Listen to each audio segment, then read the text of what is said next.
tous, j'espère que vous allez bien. Je suis ravie de vous retrouver dans cette nouvelle vidéo.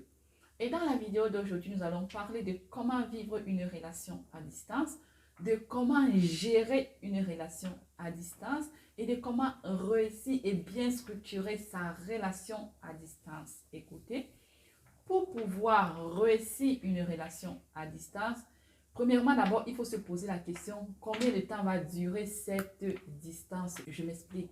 Si peut-être ton chéri est dans un autre pays et toi tu es dans un autre pays, est-ce que vous allez passer toute votre vie à avoir cette distance qui va vous séparer? Quel est le but de la relation? Est-ce que vous allez pouvoir vous mettre un jour ensemble? Il faut vous déterminer ça. Et si oui, dans combien de temps vous allez être ensemble? Vous allez pouvoir être ensemble pour fonder une famille. Parce que le but n'est pas de vivre une relation à distance pour vivre une relation à distance. Pourquoi? Parce qu'on prend de l'âge. Pourquoi? Parce que le temps passe. Donc, il faut savoir quand est-ce que vous allez pouvoir vous réunir, vous rassembler pour pouvoir fonder une famille.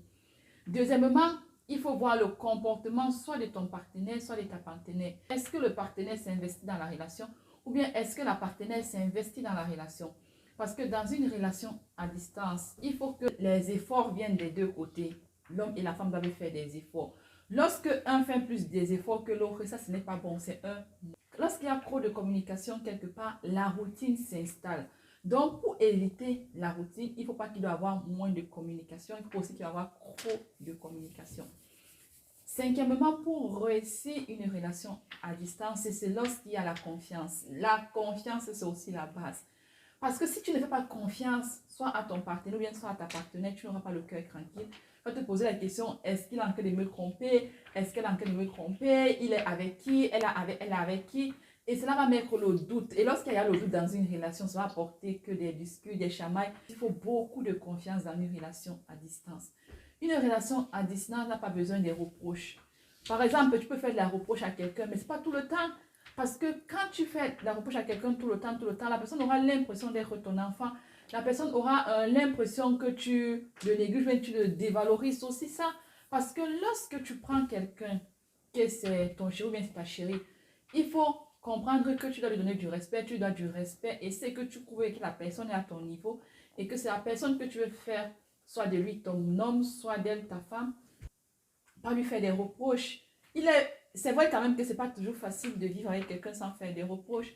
Et même quand tu fais des reproches, il faut que tu fasses des reproches structurés. Donc, tu fais pas les reproches tout le temps et il faut faire rarement des reproches.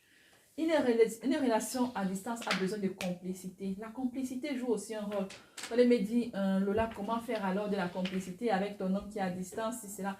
Mais de temps en temps, vous pouvez vous appeler en vidéo, causer, poser des questions, rigoler comme des enfants, lui poser des questions sur ses passions. Poser des questions, quels sont ses fantasmes, quand il dort, à qui il pense, à qui il rêve. Dans une relation à distance, il faut aussi des fois comprendre l'autre. Comprendre l'autre que ce n'est pas tout le temps qu'il va avoir du temps à t'accorder. Donc, même si un jour tu appelles et il ne te répond pas, il ne faut pas qu'il doit avoir des jalousies, il ne faut pas qu'il doit avoir des haines, il ne faut pas qu'il doit avoir des reproches. Une relation à distance a aussi besoin du physique. Quand je parle du physique, c'est que vous devez t'entendre vous voir pour passer à l'acte. Parce qu'il y a des relations à distance qui vont peut-être faire la distance, va disparaître pendant un an, tout ça. Pendant un an sans physique, sans tout cela, l'amour va commencer à s'éteindre un peu à peu.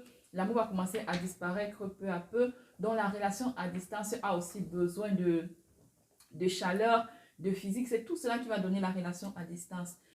Il faut savoir que lorsque tu décides d'avoir une relation à distance, il faut avoir un bon état d'esprit que les Américains appellent le mindset.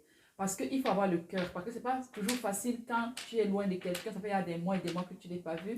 Et que tu l'appelles, soit la personne n'y répond pas, soit la personne peut-être répond, te dit écoute, je suis occupée, bien je fais ceci. Il faut avoir le cœur pour pouvoir supporter.